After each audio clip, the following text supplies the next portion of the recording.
Our next unit, we're going to be looking at quadratic functions. A quadratic function is one with a power of 2. So we just finished up a very long unit on linear functions, where all of the x variables had a power of 1. So now we're going to step it up and take a look at some more complicated functions. Our first goal with these quadratic functions is to learn how to factor them. Factored form of a quadratic function is very important for a lot of different reasons, and we'll take a look at some of those a little bit later with the applications. Before we learn how to factor a quadratic function, it's important to take a look at where it comes from so that you're understanding the process of factoring. So when we factor a quadratic function, it's going to look like this, a set of two binomials. A binomial, remember, is two terms in a set of parentheses.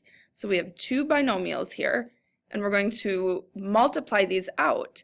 After we multiply them, our answer will be a quadratic function.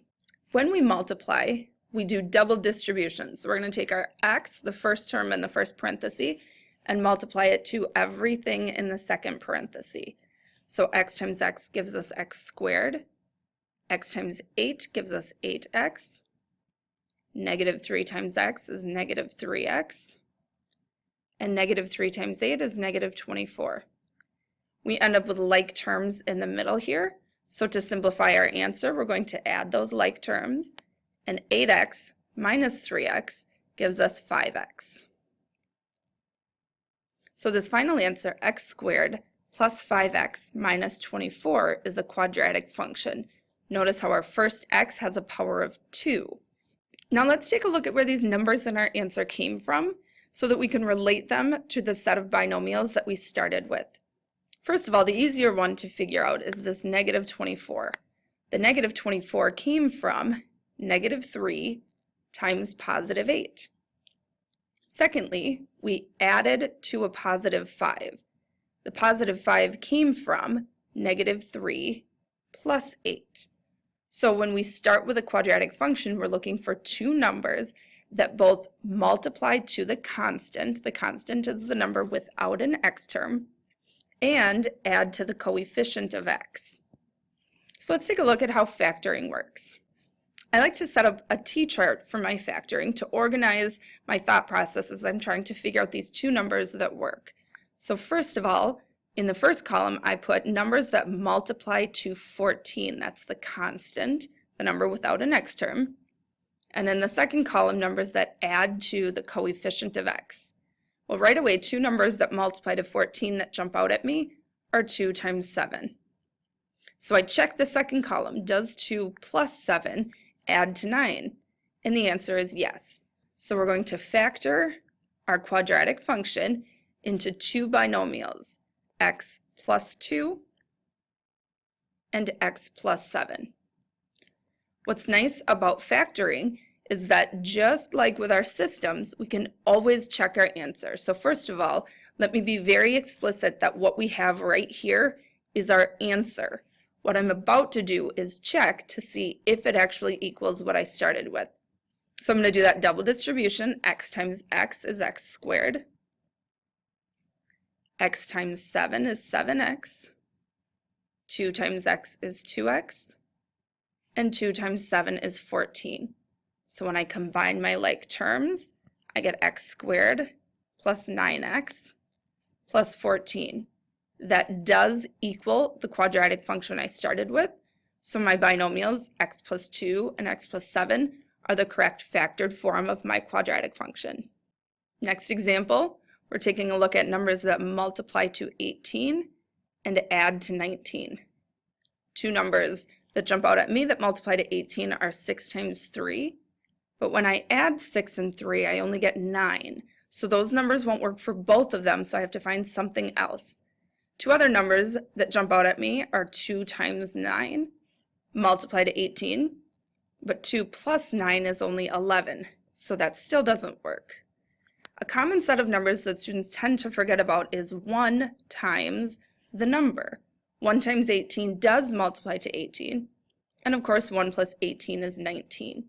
So I'm going to factor this into my set of binomials, x plus 1 and x plus 18.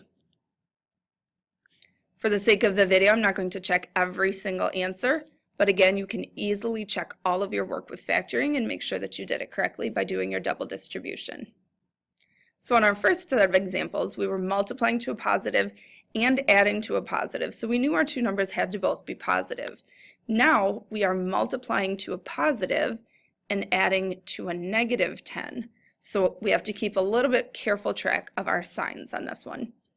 So numbers that multiply to a positive 24, 6 times 4 jump out at me right away, but 6 plus 4 is positive 10.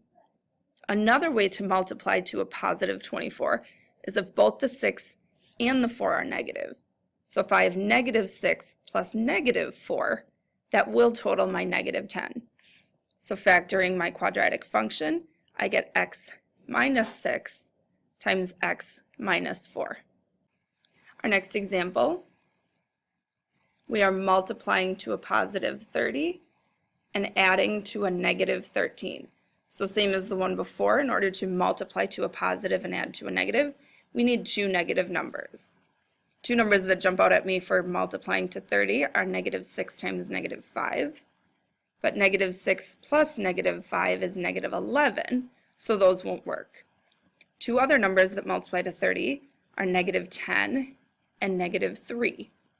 And negative 10 plus negative 3 is negative 13, so we found the two numbers we need to factor. So we'll have x minus 3 times x minus 10. Our last set of examples, we're multiplying to a negative.